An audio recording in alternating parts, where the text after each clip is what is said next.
Hi everyone. Good morning. You guys all had breakfast, coffee, whatever to get you going? Awesome. I also want to thank Anurag for hosting me today. As I said, 40 years. If you want any secrets on him, come talk to me.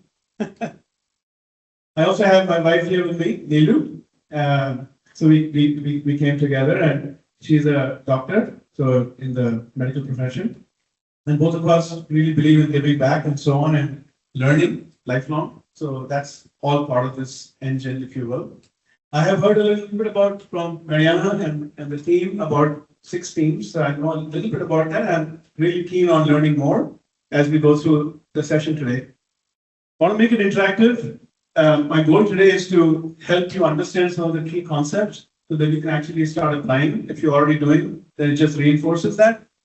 So what I'm going to talk about today is 2 key things, and they're not the same. One is customers, problems, and insights.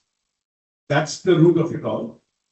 And from there, we define and build a journey to product market fit. What does that look like? And so on. By the way, in startup world, I've had multiple startups. I've co-founded, I've been part of startups, led product, and so on. I've seen successes, mostly I've seen failures. Because what happens is startups is a tough thing, as it is. And with AI in the mix, it is in many ways easier because you can actually generate a lot of code and all of that. It also becomes a lot harder because just as you can do something, others can do something. So understanding what I'm going to talk about today, I will not specifically go into AI-related specific things, but when we talk individually, I'll be happy to answer. But really important to understand, the closer you are to your customers, the closer and deeply you understand problems, and the particular insights you gain is the crux of the engine that you need to build to be successful.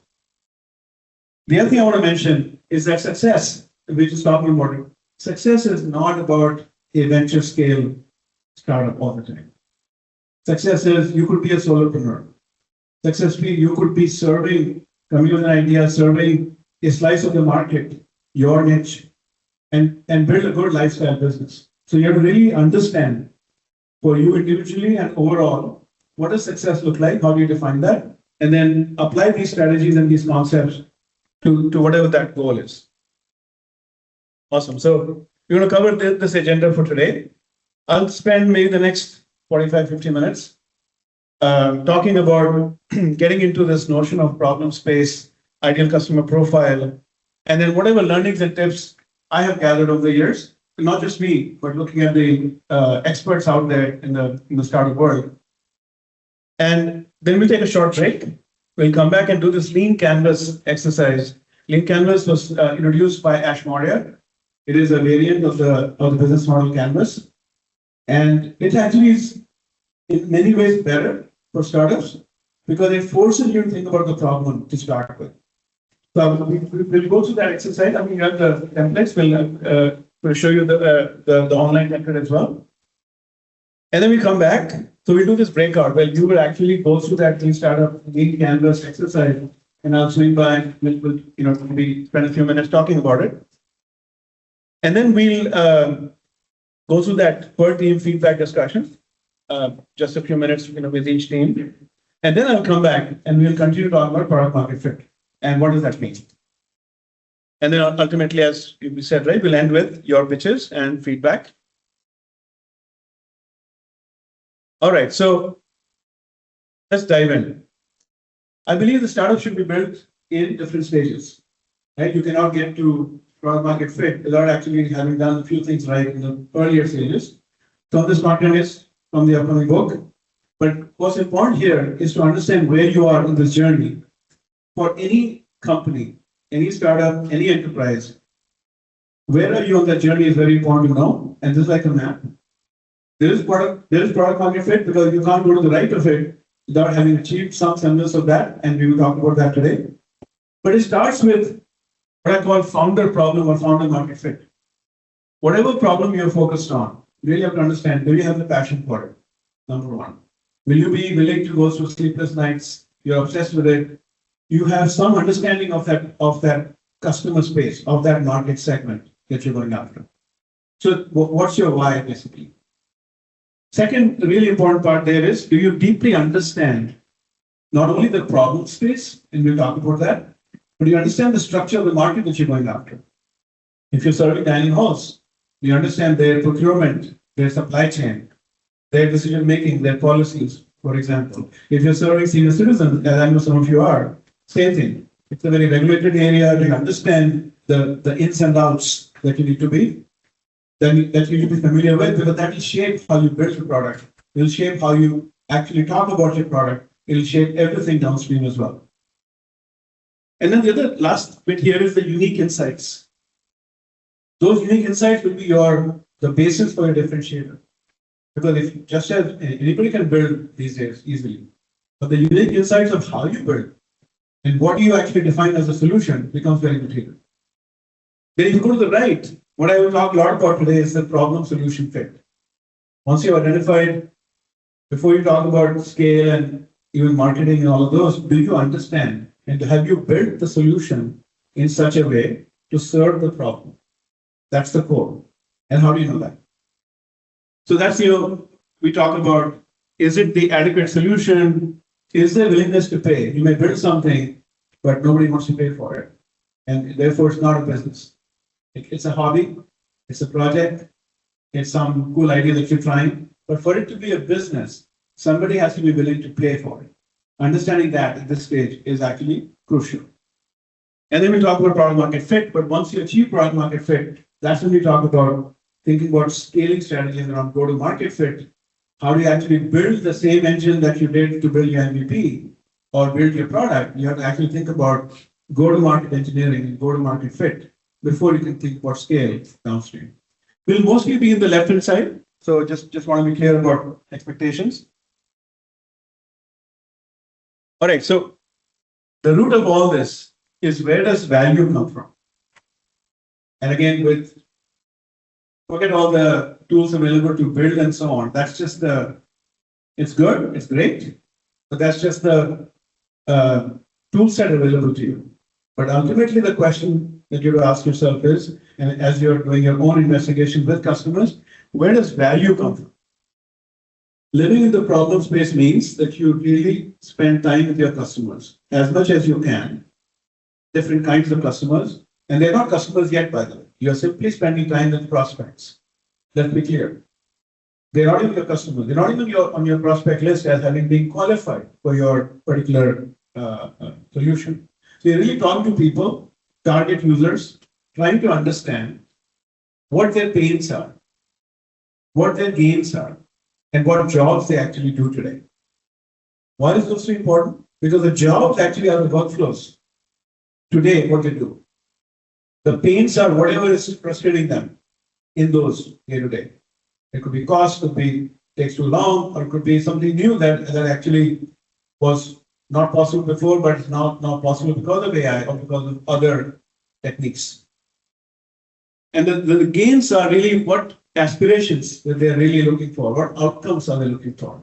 That triangle, if you will, is super important to understand. And then you have to ask the question, is it a problem that is material? Does it matter? We have something might not work. Yeah, it is a problem that I face, or maybe 5 of us face, but it's not really a big enough market. It is not really a sizable entity worth going after. So understanding, is it material, is important. And then you see this term used, is it a hair on fire problem? Like, will somebody lose sleep over it? Is somebody so keen to actually solve that problem? So there are 4 dimensions I'll talk about. Is it unworkable? Is it unavoidable? Is it urgent? And is it underserved? Those 4 actually mean specific things.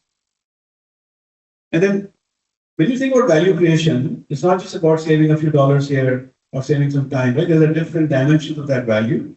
Some of them are listed here.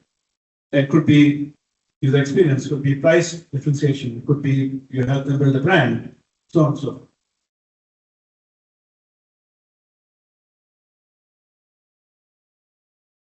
So let's talk about this problem, understanding of what's material and what's not. Unworkable, again, you may have already done your investigations as you're talking to your customers, your prospective customers, and discovering the market, but apply this lens to whatever you may have done. And in fact, when we do the lean canvassing, you can apply that there as well. But this is a good way to reframe what you may have already known, or when you go and discover more, look for these things. Unworkable means that it's a real business problem that's broken, and therefore it needs to be solved. Today, what they're doing is not good enough. They are dissatisfied with it. So it's really, there are some real consequences, measurable, that they are struggling with. Is it unavoidable? That means, again, it is bound to happen. It is not a nice to have. It is what's called must have. Right? It's not a vitamin, it's a painkiller. You will hear those terms also out there. It is a necessary thing. Is it urgent? If, let's say, I have a problem, that is, yeah, I'll solve it and maybe in 2 years, 3 years. And it's not urgent. Because one of the key lenses of building a business and the willingness to pay comes from urgency. If I don't need to solve it today or the next 6 months or next 1 year, I won't have budget for it. If I don't have budget for it, I will not be able to spend the money to get your solution. So urgency is very important. And urgency is not just that they will know that they need, but when they see something, they will realize something. But you have to be able to look for that sign. Can I see that this is urgent, or can I actually make it urgent for them? And then underserved. These days it's very hard because there's so many startups and so many AI solutions. So you may find niches. When I say niche, I mean it's a very narrow slice of the overall market. But understanding what is underserved, what is not already being done well enough, is key. So how many of you know about ideal customer profile? Raise your hands. Can you tell me quickly?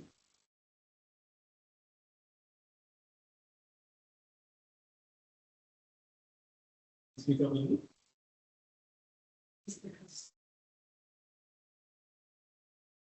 Correct.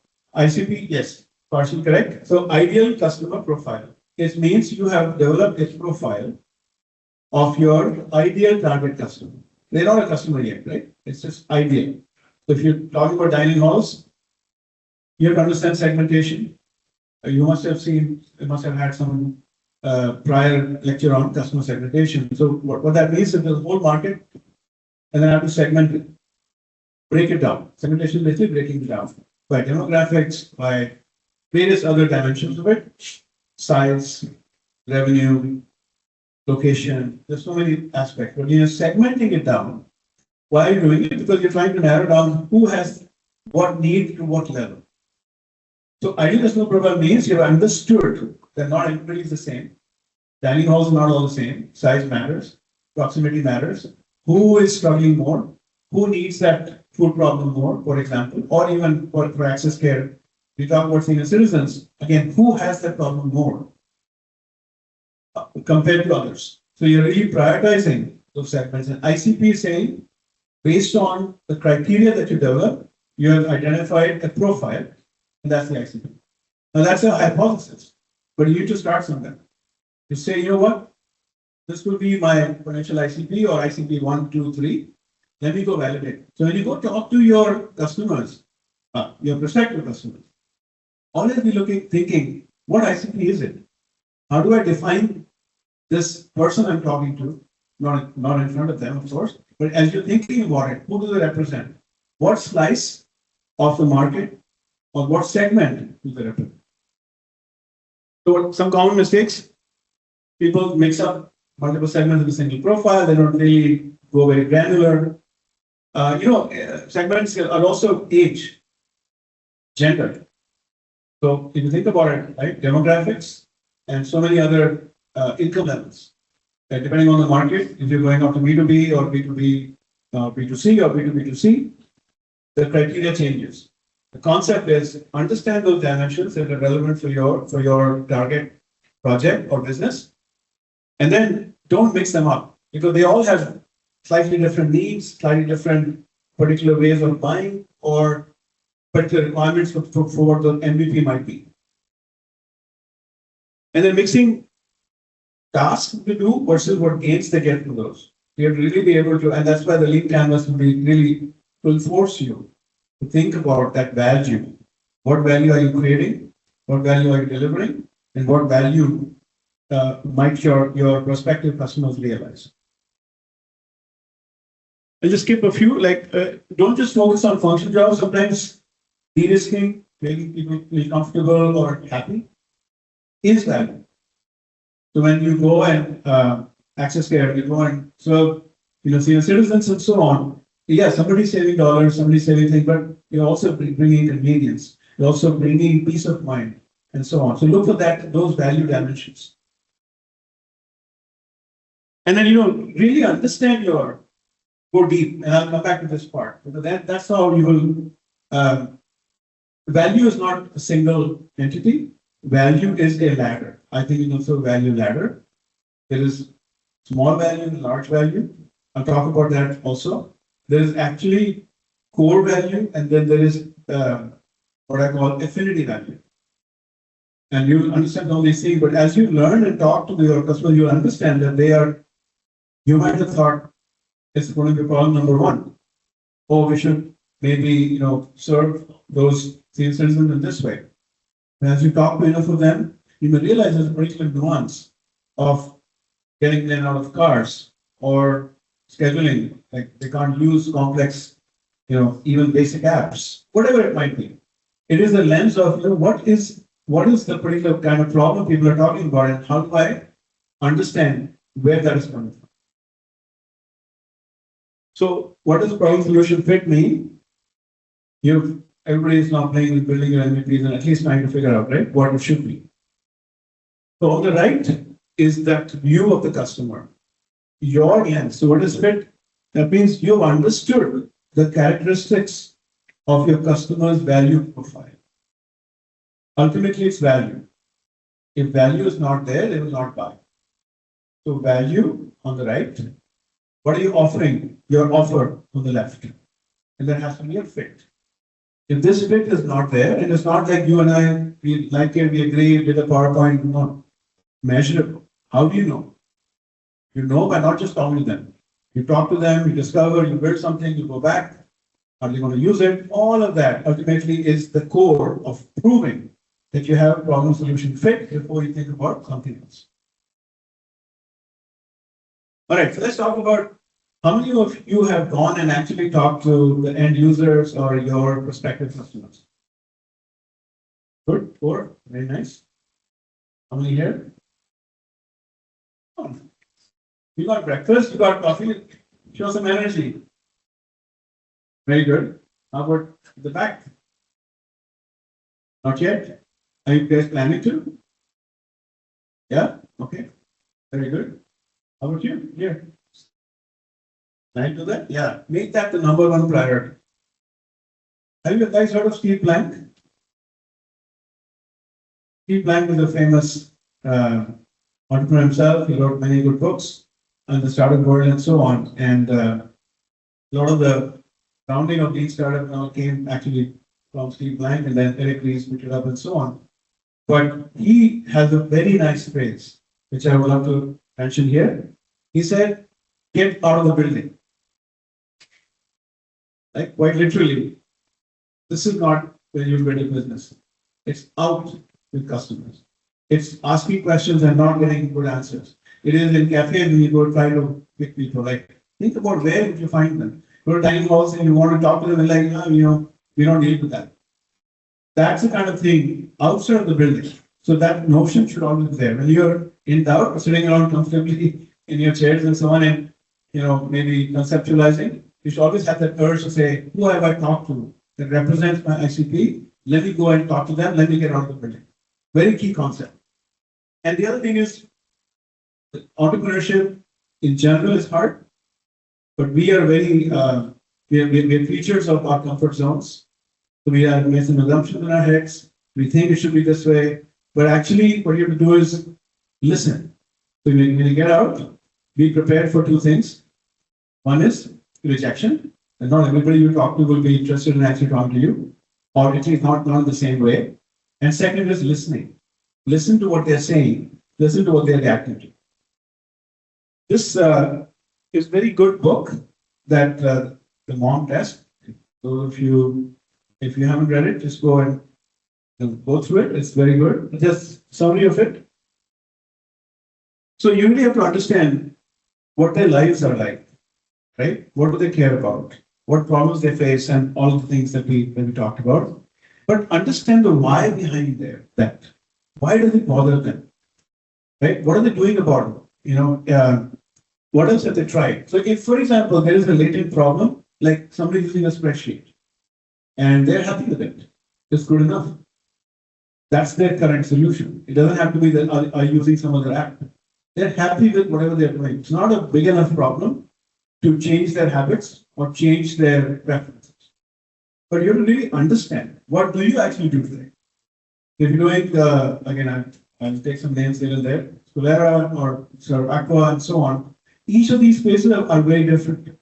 Each of the ecosystem is very different. So you have to talk to, of course, not just, if it's a multi-sided, multiple players involved, you have to talk to each of them to get their perspective. But you really understand what are they doing about it today, right? Why would they change? And if they haven't tried something, then they don't have the motivation to look for something. And ultimately, the value, part of it comes from motivation. What is their motivation to adopt something new? And what is their motivation to actually change their habits and introduce some new element from some startup or some other vendor? And don't ask leading questions. Do you like what I've built? That's a very obvious thing. If they know you or they feel bad, they'll say, yeah, of course, it's good.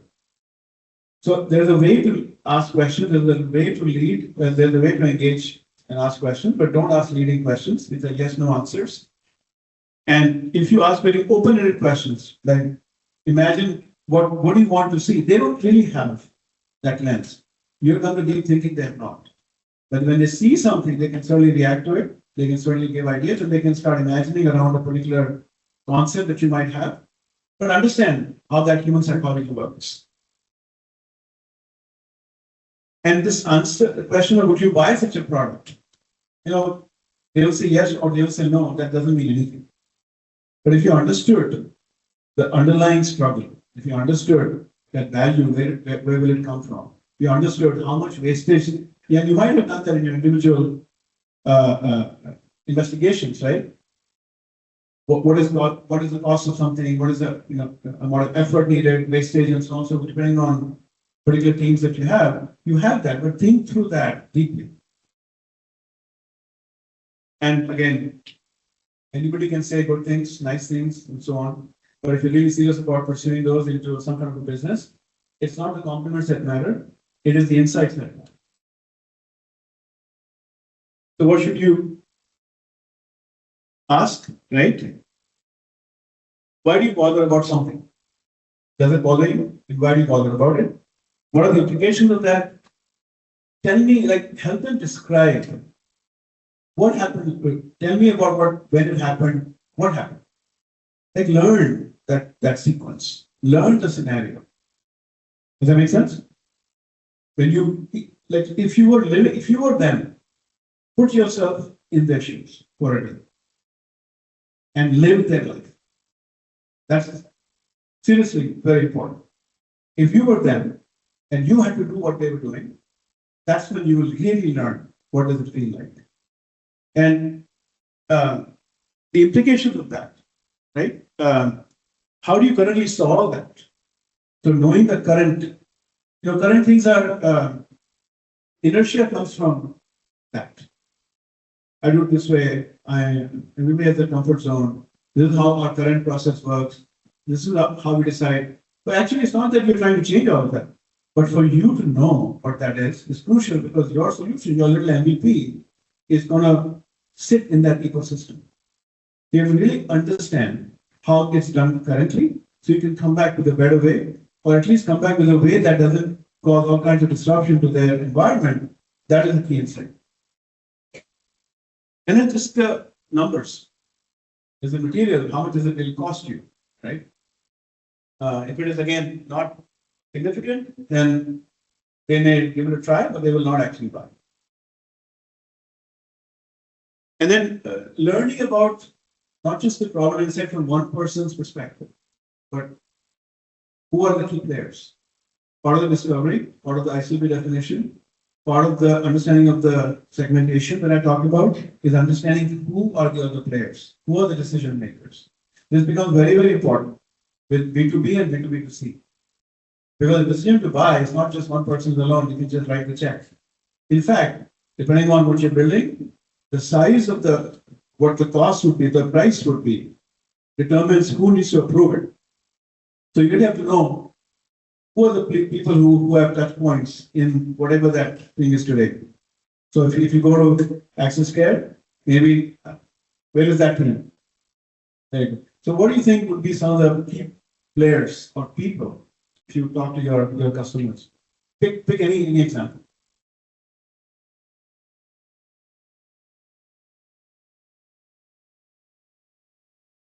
Can't always take place in their lives, and most of the time the seniors live alone.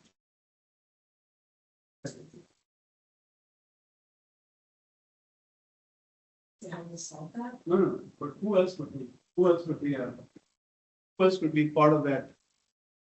Who else could be brought?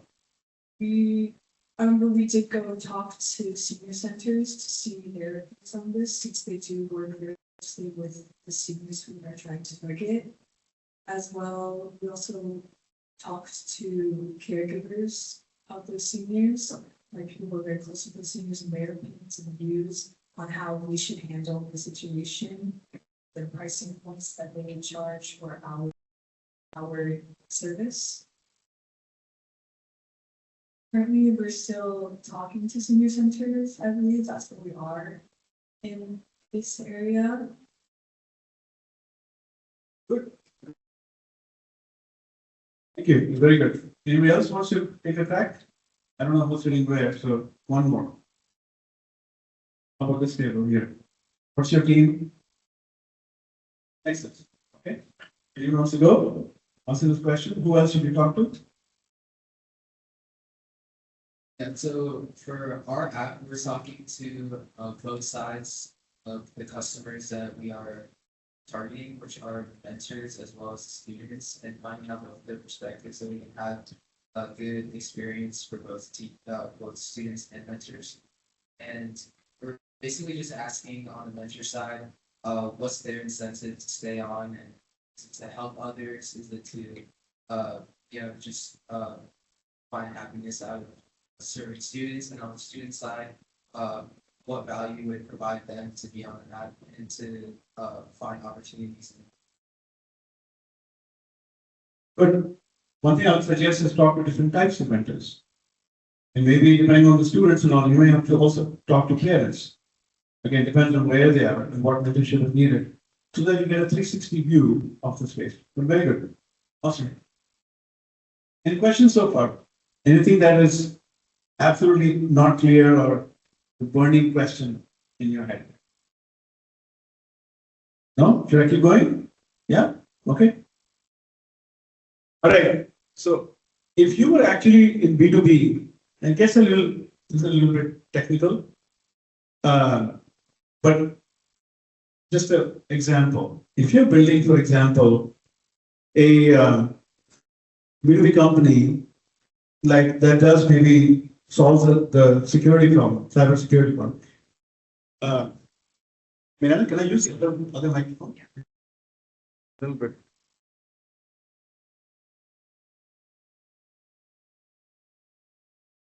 Thank you. All right, this is better. Yeah. So you have to think about it from again different perspectives. So the CISO, which is the Chief Information Security Officer at a company, will have a again, if you're B2B mean business to business, and if you're talking about cybersecurity, there are different stakeholders. One is that kind of person. If somebody's worrying about securing applications, they have a different role to play. Right? Just as you talked about different parties to that, they have different roles, they have different decisions, they have different authorities, they have different preferences, and they are all part of that stakeholder set. You understand how to break it down. If you're looking at, for example, again, a securing applications problem, then who actually does the work is the network admin. That's an example. On the right hand side, you also have to understand the size. So if you're talking to senior centers, they have all different sizes. The ones that are smaller, they have less complexity.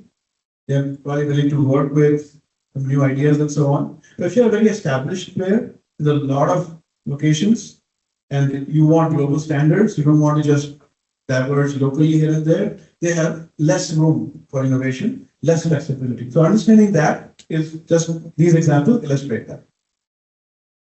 All right, switching gears. How many of you, what do you think a design partner is? Anybody? Raise your hand or I'll call. Either way. What do you think is a design partner? Okay, I'm going to pick. You have the time. Maybe on this table here. Anybody want to go? Design partner? It's not about right or wrong, it's about just telling what you know. Who helps with logos or view of your app? Maybe. Here, there's only one person. There. I think it is someone who like helps you improve your product, like just make it better. Good. Anybody else wants to take a step? One more. Maybe Albert, then back table over there.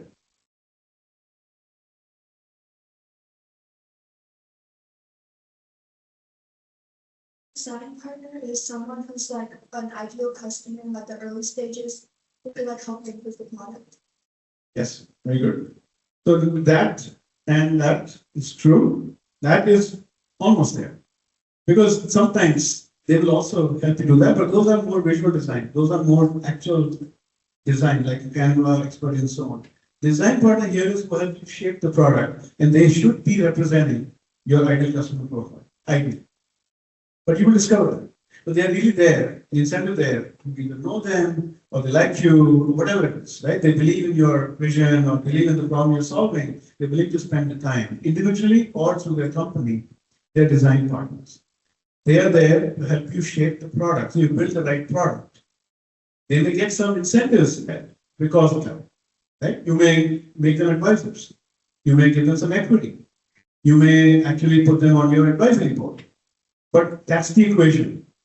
Helping you, they help you design the product, shape the product, figure out the right requirements and so on. So when you don't get an MVP, if you are building your MVP without any design partners, that's a problem because you really don't know. They know. And they can give you the whatever ins and outs, if you will. Let's see what happens.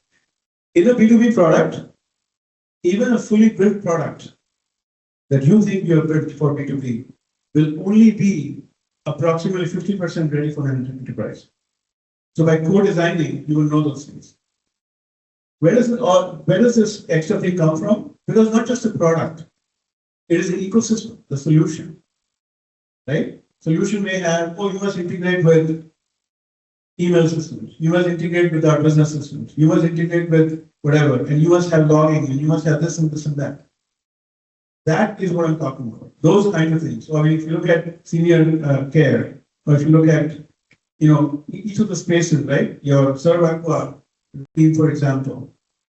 Once again, you think, what is it that is really needed to deploy the solution, maintain the solution, monitor it, right? What is it if the parts actually fail? What are you going to do? You have to solve. You may not be the one who's solving it entirely, but you are the ones who are thinking about the solution overall. So how do you get the recommendation is get at least 2 or 3, at least talk to a few and try to recruit. So they're in it. They're not just a one conversation over coffee. They will spend time weekly with you. And you almost out of the seen the difference. They will grill you, they will question you, they will tell you it doesn't make sense and all of that. But it's that conversation, that sculpting. You have to be able to sculpt your MVP into existence. And by the way, I don't like the term MVP. but that's a separate topic. Minimum viable product. What is minimum? How do you know? What is viable? How do you know? It should be lovable. It should be something that delights, something that solves a real problem. I like VIP, very important product. For example, it should be like that. That's the lens that we should really have. But how do you get there? By working with and finding design partners. Again, some details here. It's all, you have the slides. But enterprise products, building, when I say enterprise, I mean the top Fortune 500, large companies and so on. But there's a whole spectrum of B2B, and every space that you're in, they're very different. But the equivalent concept is ultimately at this stage of the game, when you're discovering, key relationships matter. Those relationships are the ones that give insight, are the ones that open doors. They become your referenceable customers. So build those early if you're serious about your project and your idea. And then if you're really out there in B2B and all, right, sometimes, as I said, get out of the building, but where? No, these people are not at coffee shops waiting for you to come and ask them. But trade shows, conferences, that's when they are. So if you, this UCI, right? By the way, I've come here many times, both my son and daughter went to UCI, so I'm very familiar with this area and the people. Great facility, great resource. For many of your ideas, you can actually go and help get that access, right? So the point is, if there are conferences happening, if there are things happening, go tap into that ecosystem and accelerate your insights. But thinking about where are these people? Where will I find my potential ICP? That's the game. That's when you start to figure out, okay, how do I get to them? How do I get time with them? And then, of course, you can start to discover what is the actual structure of that particular area of your market. All right, one more switch. How many of you have heard the term crossing the chasm?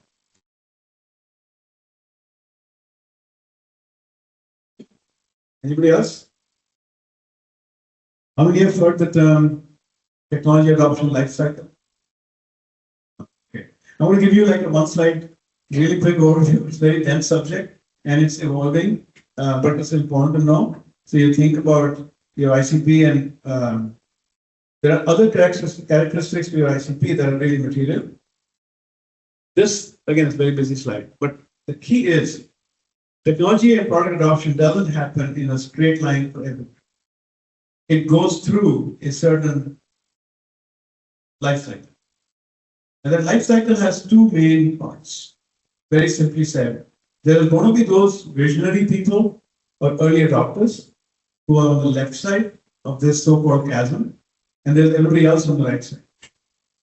The difference is who is willing to make a bet, who is more innovative, who is hungrier, who is willing to take risks.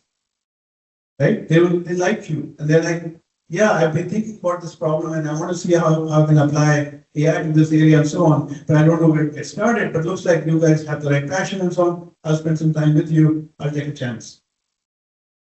But on the right hand side are people who are saying, does it work? Where are you employed? Can you prove that you can do this well? They are not looking for the early risk. They are saying, is it tried and tested? Right? Is it mature enough? Is it secure enough? All those things. So those are on the right is the pragmatists, right? That's the early majority. So when you look at the markets are what? Nothing but a collection of companies and people. It's not like some fancy term. It's market. Market means who is selling to. Who is willing to buy? Who is a potential buyer? But you're segmenting it. You think about breaking it down and not just in terms of size and so on, like we talked about, not just ICT, but what do they represent? What kind of profile here? But the chasm, I mean, these pictures are changing, right? With AI and all, everything is changing left and right. But the notion of who is hungrier, who is willing, who has a risk appetite, who's an early adopter is going to be very material for you. And there's a whole bunch of stuff that this kind of insight, eventually as you go up towards product market fit and so on, this is the kind of thing that will help inform your product and go-to-market strategy beyond just the initial notion of MVP. It's super important to learn about it and and care about it. The actual structure of the market and the chasm and all the change, there are new chasms emerging with AI. Everything is accelerating, and who knows what the picture might be in a year or two. Even the big companies are getting disrupted, and you can see it in the news. You can see it it's all over. So where the new normal lands, who knows? But I think this notion of understanding who you're talking to, are they willing to take risk on you? Are they willing to be innovative and willing to try a few new things? That's the key.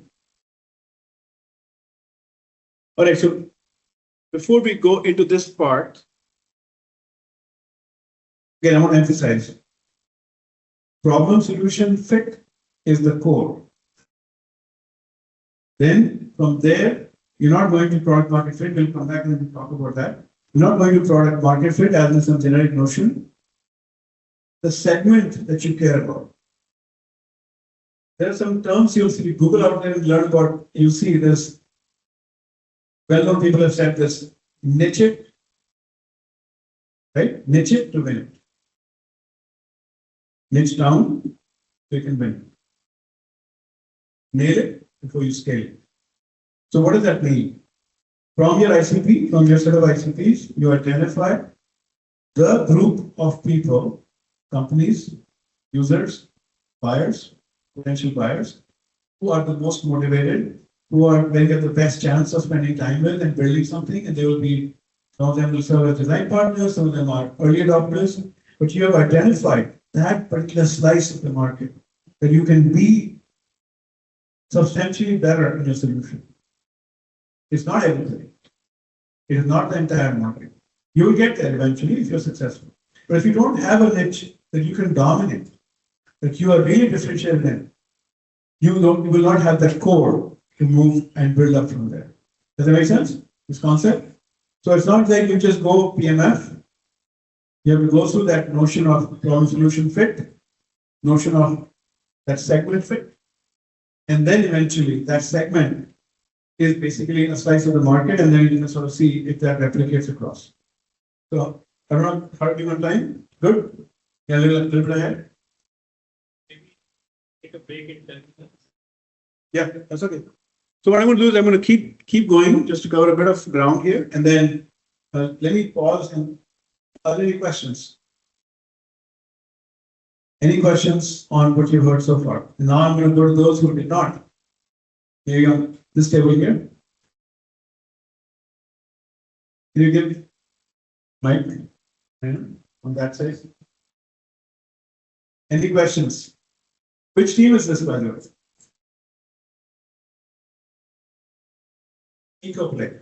So what resonated with you? What you heard here? Maybe you've already tried, or maybe it was a new insight for you.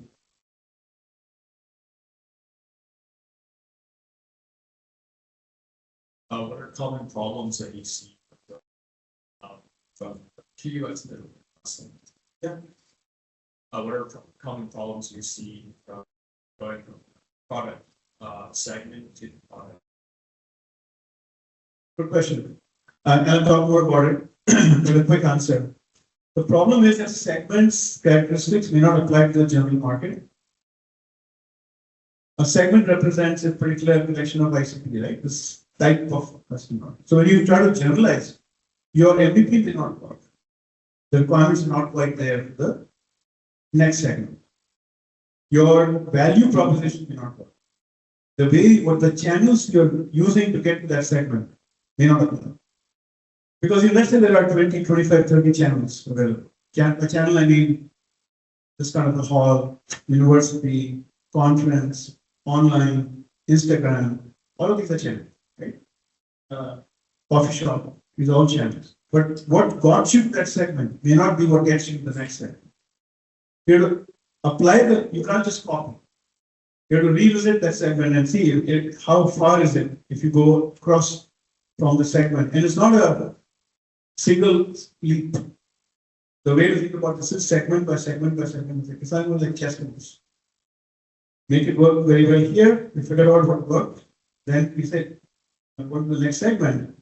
what else is missing from the product, from the value proposition, from the GTM, almost like repeating the exercise, but now with so much more clarity and so much more speed, right? That's what some of the challenges. And the metrics might also change. And the buying, like when you go from one segment to the other, the first segment might be somebody that's willing to pay you, I don't know, $100 a month. So that pricing is well in tune with what your cost is, right? It's affordable. You go to the next segment, suddenly like you're saying, you know what? I need $500 a month. And suddenly it's too much. The approval change. So it's not just the product or the go-to-market. It's not like your place. It is their buying behavior that can also change. Right? Cool. Any questions on this side?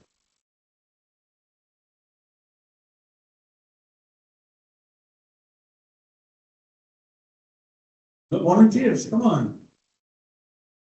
This is the most friendly audience you can be in. Somebody get. So with our surveys, we found we had very like harsh differences between person to person. What are ways that we can like find something that will get all the people, which is student. So one, you can do a few things. You actually use these AI tools. They will give you the raw transcripts of the interviews and whatever answers. Can you come up with cohorts? The notion of cohorts, groups of people that behave similarly. They come back with what they are similar responses, and can you actually? It'll actually do a very good job of figuring out exactly what is common themes. So you can do manual too, and it's probably a good idea to do both. But it'll come back and say, okay, how do I cluster? Then the machine learning, how many of you are familiar with machine learning? Anybody? Okay, you will eventually learn what those. But even if you LLMs for this, you go to ChatGPT, go to any of your, go to Claude, doesn't matter, and say, can you group these? And tell me why you're grouping them in this way. So what comes back is not just a long list of things, but group one. These are people with, and you will know. ChatGPT won't know that, but you will know what does that person, that name represent. Oh, it's a eco play, right? So that's a dining hall, right? So you know, oh, this is college dorm or whatever, right? Some characteristic that it doesn't know, but it'll tell.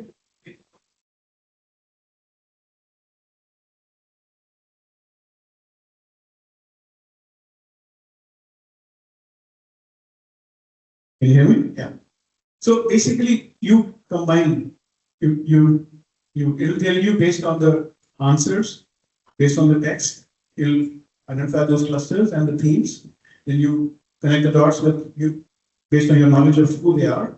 And then suddenly something will pop out saying, oh, looks like people who are in this type of a business, or these types of clients, and also these size potentially, they seem to have these requirements. And that's the basis, that's a very good question, because that's the basis for segmentation. That's the basis for identifying your potential ICPs. You might find 3 clusters there. So that's ICP type 1, type 2, type 3. That doesn't mean it's yes or no or right and wrong. It simply means why are they different? Then you go and figure out, right? Can you build something that, maybe you focus on only one of them. And you say, my MVP version 1 only serves this ICP 1. And that's okay. Go to the next level. But that's the exercise we can do. There are other tools available for this, but why pay for it? This is like very good. Yeah. All right. So on that table, okay, I'm gonna ask you.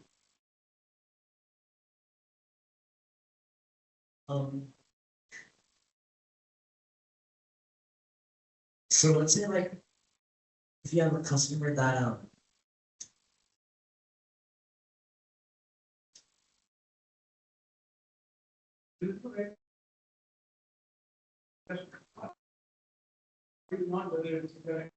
have a question in general. Is it better to reach out to people digitally to ask questions or like in person?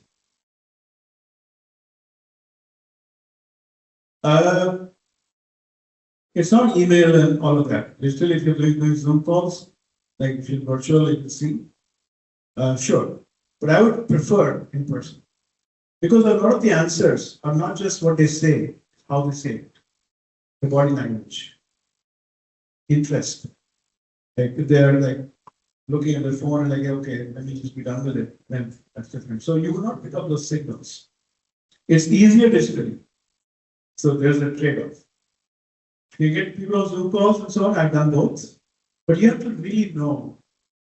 Initially, it's good to have maybe a few, one or two coffee meetings and so on, and then you kind of build that connective tissue. And then you can, of course, but some people are not in your area. What are you going to do? You're not going to fly. So it's okay to just jump on Zoom calls and have as many of them. But email, like just doing like surveys and so on, it doesn't really give the nuance. At this stage, you need nuance, not some service assets. You can't say 20% said no, so and so. Yeah, okay, great. Some of the survey will say 40%. So what? But can you put down a name, put down a particular use case, put down a particular comment that they made? I think that's key. Yeah? Okay. For the bell graph that you have, like, how do you kind of like define like who falls in like what section? So you don't. Point is not to sort of map, but when you go, if you have this in your head and you talk to people, you're putting them on that. You're saying this sounds like a early majority to me. Right? You can't, what I'm saying is you don't just go and say, okay, let's look at everybody and put them here. But as you talk to people, and as you develop enough of those conversations, you can start to say, is this really somebody who can be a design partner? Is this somebody who's really willing to be an early adopter? Or are they like that? Are they very innovative? Those characteristics are really important. That table on the right is really what's important. What are the differences between the two? So you're not going to take all your market contacts and try to segment this way. That's not what this is for. Make sense? It is about your understanding of who they are. And should you spend more time with them, and also understanding of the requirements, right? You are at this such an early stage. But for you to understand somebody who, what's a real example, right? This is thing that can contain water, and so is that. Are they the same? Right? If you want to go, let me ask you, why did you buy this? Yeah.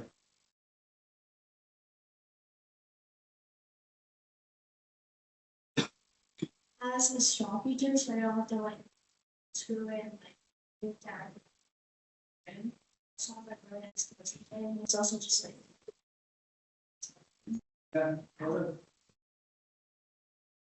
it's also way bigger and that also it keeps it hot. And this it can just really like yeah, it's just it's nothing different and special about it. Some kind of to recycle it, but this is multiple use versus to throw away more plastic. So I guess it's not really important. So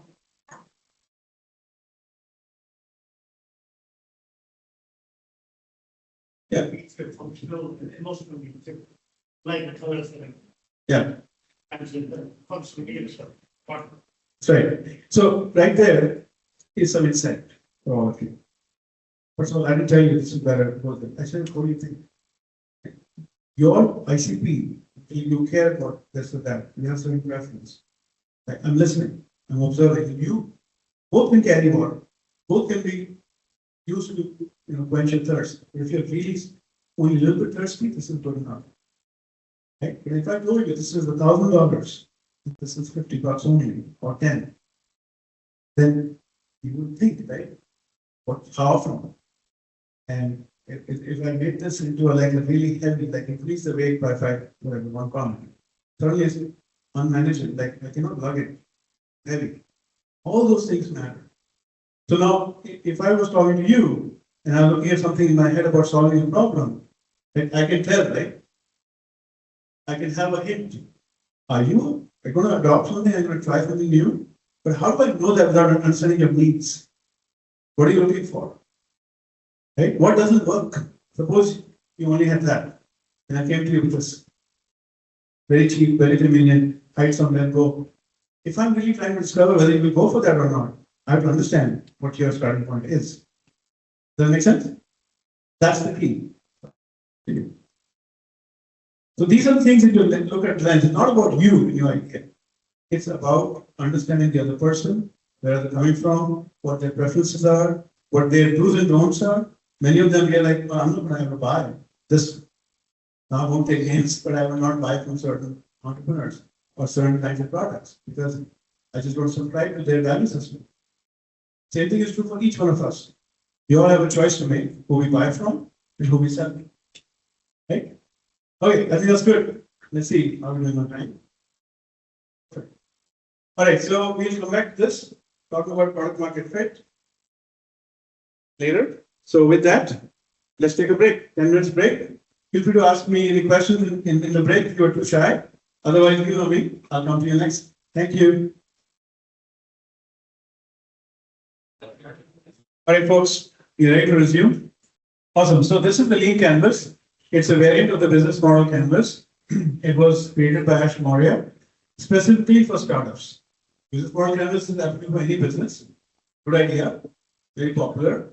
But really, this is better for startups because startups are all about that customer routing, the problem, and so on. If you get it right, that's how you start. You can tell, right? What's the single word here that's repeated in all the boxes?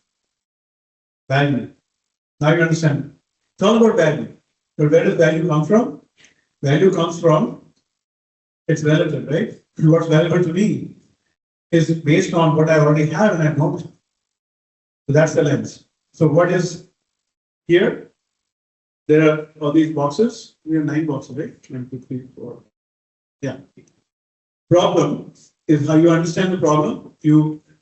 Then that's the basis for creating value. Then your solution.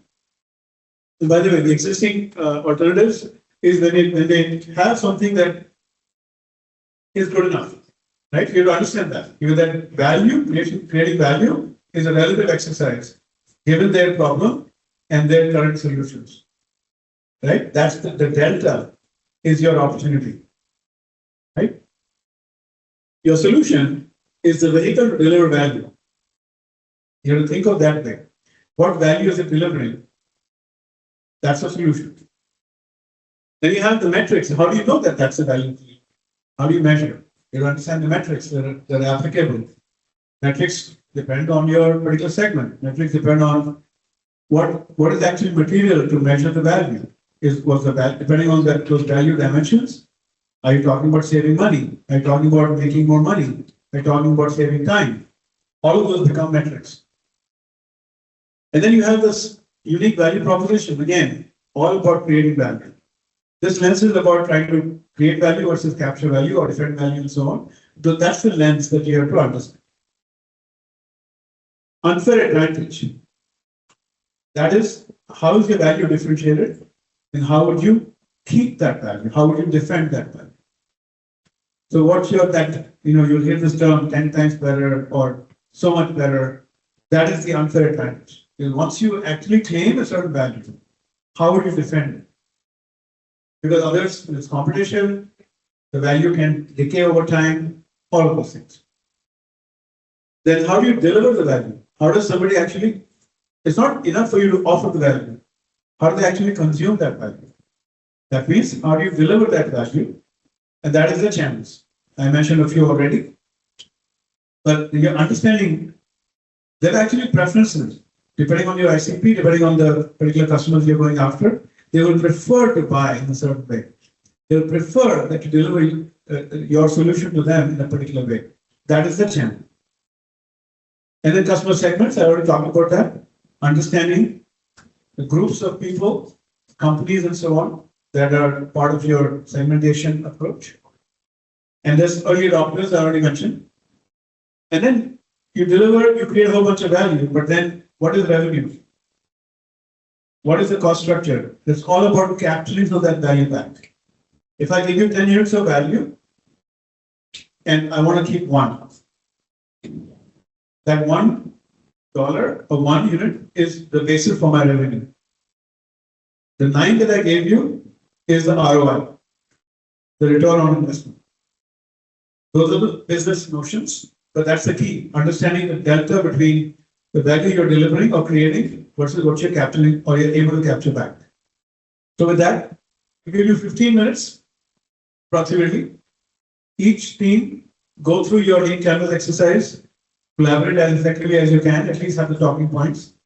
And then I'll come back, I'll visit each table in about 15 minutes or so, to spend a few minutes hearing about each of these boxes and answering any questions you might have. Okay? See you in 15. All right, we're going to finish the second part. Come back. We're going to take another few minutes, talk about product market fit, very important concept. And I'll try to wrap as quickly as we can, then we can go to the pitches. Okay?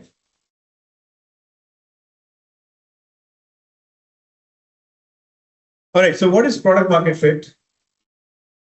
And this is the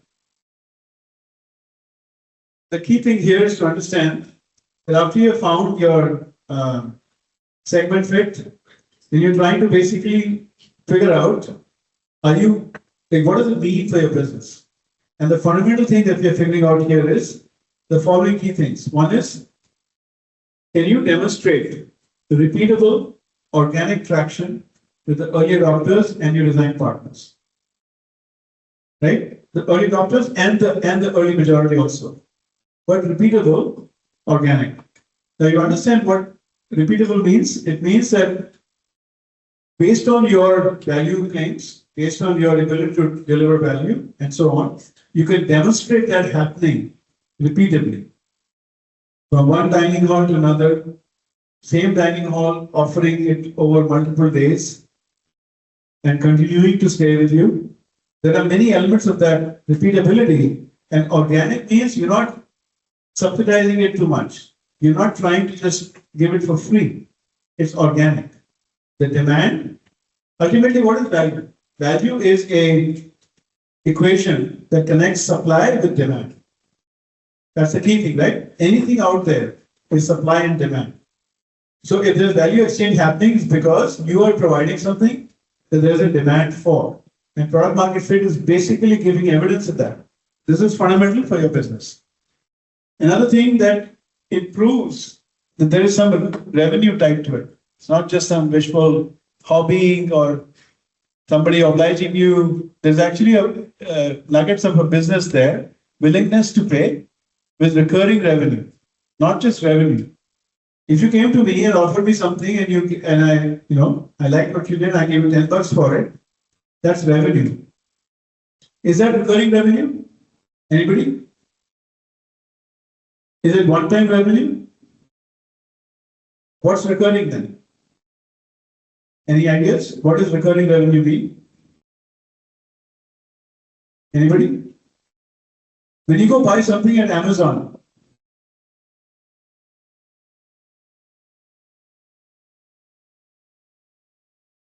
repeatedly over a period of time. When I go buy something at Amazon, I like a product, I like something. Is that revenue for Amazon? Yes. Is that recurring revenue for Amazon? No. That's for subscription. But if I'm an Amazon Prime member, is that recurring revenue for Amazon? Potentially yes. If I renew every year, it's a bundling that they do. And actually, if you look at it, Amazon Prime was very fundamental to their success in terms of their growth and so on. But that's the difference between revenue, one time, and recurring that can happen again and again. If something you subscribe for on a monthly basis, like how many of you use ChatGPT? Do you pay for the monthly subscription? Use one time free, use free. But there are people who you can pay $20 a month. My daughter pays $20 a month. That's monthly recurring revenue. But that's recurring, happening again and again. That's very important. And then there are a few other things that we'll talk about where there is high levels of retention and low churn. Because why is it important? Because if your customer, does anybody know or guess what is churn? And what is retention? Any ideas? What does it mean to retain something? Speak louder. Keep it. What are you keeping? Customer. You're keeping their trust. You're keeping their business with you. you're keeping their money. Churn is when some of them decide to leave because they don't like it's too expensive, not the same anymore, the quality sucks, whatever it is. Retention is the key, the most essential thing for any business, but especially for product market fit. Churn is the killer of subscription businesses, but usually for any business, because then if churn happens and you lose a customer, what is not so repeatable about it? Anybody? We're looking for repeatability. So what is not repeatable when you lose a customer? You think customers are there for free? If you were to go get a dining hall or whichever customer, what do you spend out of your own pocket? It's called the acquisition cost. You're acquiring the customer, you're spending marketing dollars, you're spending your own time, you're doing something to get the customer. When they churn, you've lost them. You're to fill that churn, you will get another customer, spend another set of those dollars. That's why churn is bad. That's why retention is so important. So keep that in mind as we go forward. I'm going to zip through now in the interest of time. But there are some definitions of product market fit. I'm not going to go through that. You can read them in the slides, but it's not what's important, not the definitions, how you actually interpret them. Here's the concept. Simple to understand. Product market fit is almost like a pyramid where you have the market represented by the target customer and the underserved needs. Any market is comprised of those two. And then on top of that is your product. But the product, what is the product? It is your value proposition, which we just talked about, value. It is your feature set. Yes, some of you were describing in my app, I can do this and that. No, that is the feature set, not the value. Value is not that they can come in X, Y, Z, but it's the benefits that they get out of those feature sets. And then the UX, the user experience, how usable it is, how intuitive it is, and so on. This is the journey you're on. Some of you are here, or maybe you're here, right? We're talking about problem solution fit, trying to get that. Then you go through as you build the product, iterations. And that's when you're really trying to figure out is this the right MVP or not. And then product market fit. Now there are three lenses you have to keep in mind as you go further. One is that what you're doing first is checking for, is it desirable? Does anybody want anything that I'm talking about? Is it desirable? Got that? Second lens is it feasible? Can I build it? A lot of you are building SaaS or application. Yeah, of course, it's technically feasible. But there are going to be situations like quantum computers or even the next generation of LLMs, or if you look at the market of AI infrastructure, if you look at so many other domains, blockchain, whatnot, sometimes they're technically hard. You can imagine the concept, but you can't build it until build it at scale, build it such that the actual business side of it can work. But technically, is it feasible? So mostly for you, all is feasible. But then the key thing for product market fit is it viable? Viable for whom? Anybody? What does viability mean? Any guess? Viable for whom? In what way? No one? Viable for your business. Can you build a business out of it? Is it desirable for your customers, your potential customers? Yes. Is it technically feasible to build it? Yes. Is it viable for you as a business? Can you build a profitable business out of it? Now, people think product market fit, again, this is maybe more advanced concept for you, but it's not there are a lot of myths out there, misconceptions out there, and I've listed some of them here. It is not a one-time thing. It is not for yours for the taking, just because you got it. Some people think they have it and they don't actually have it. All of the above are a problem. So actually knowing when you have it and when you have it to keep it, and the fact that it can go away, the fact that it's not really a one-time thing, it needs to be continuously earned and kept. Those are the crux, important matters around product market fit. But when you do have it, there's a notion of pull from the market. When you today go and knock on dining halls, or you go and talk to your potential customers and so on, is that pull or push? Anybody? This you can answer. Is that pull or push? When you are going and talking to your customers and so on, is there a pull going on or is there pushing going on? Who's pushing? You're pushing. That's an important notion. You're pushing. But today, when you go and hear about some next ChatGPT thing and you go and sign up for something, is that a pull or a push? That's a pull. Because you're just going and doing it. OpenAI is not calling you and saying, can you please go there and do it? That's a pull. Market is pulling your product out. That's the fundamental notion behind product market fit. Initially, you're pushing, trying to get clarity, trying to get some traction, trying to get in front of some potential users and customers and so on. You're spending your customer acquisition cost, your marketing dollars, your sales dollars to try and get in front. But then pull starts happening. They are coming and downloading your app. They are coming in, finding you from somewhere, and then it becomes easier and easier to acquire the next set of customers. That's pull. That push-pull is fundamental to the story of product market fit. If you don't do the right things, you can have cost failures, but that's not our worry, but this is important. What I'm showing here is the value delivered and time to that value, and as you build that product market fit or build that MVP, what this is showing is that it is part of a journey of creating and going towards product market fit. When you're starting out, your value is very small, maybe negligible. As you build it, keep this lens of value delivered. And when you're doing your iteration of your product, you're increasing the value that you're offering.